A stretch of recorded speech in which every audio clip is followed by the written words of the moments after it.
people are always asking me, well, what are you looking for? I spend a lot of time outside of Los Angeles scouting for talent, and they always want to know what I'm looking for. And I always say, well, really, I'm not looking for anything in particular, but I always know it when I see it. And you know, that said, I kind of relate scouting for talent to going on a date. Where you're at a bar and you're looking for love, and you don't know why you're attracted to a certain someone across the room versus anybody else in the room, but you are. And there's just something about them that you're drawn to. And I really think that scouting for talent is very similar. You meet a piece of talent, you see them perform, they have an engaging personality or what have you, and suddenly there's just something very interesting and exciting about them that gets you excited. I mean, why do people flock to certain movies? Because certain stars are in them. You know, why do people watch certain TV shows? Because of the actors that are in them. It's really the same thing. You know, that said, there are 4 general parameters that I do kind of look for in clients that I sign. The first is a look, and of course, all looks are welcome.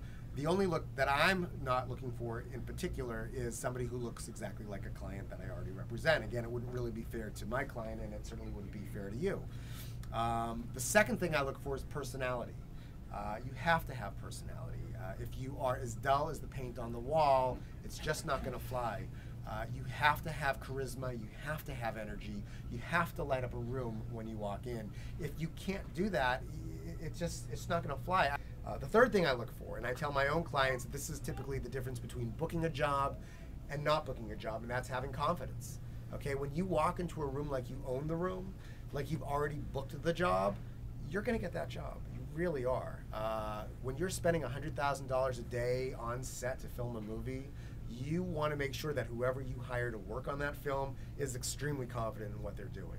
If you're shaking your hand nervous in the audition, how's that going to look on screen? It's not going to get easier. It's not going to get less stressful when the cameras are rolling. So you really have to have confidence. The way to get confidence is to continually force yourself into the same situation and again. The more you audition, the more you're on stage, the more you're in front of people speaking like I am tonight, the easier it gets. Not that it ever really gets easy, but it certainly becomes second nature, and it's not, you know, throbbing in your head, you know, as you're trying not to think about not being nervous.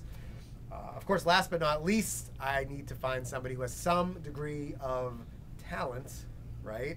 Which doesn't mean I expect Shakespearean trained actors to come and audition for me every day, but something that I can identify and say, wow, with the right nurturing, with the right coaching, with the right development, this is somebody that I could get to a competitive level. And by competitive, I mean somebody who could book a job toe-to-toe with anybody that I already represent.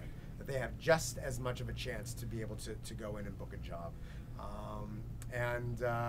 You know, if I meet somebody who happens to exhibit those 4 things, they've got a fairly decent shot of being a potential client of mine.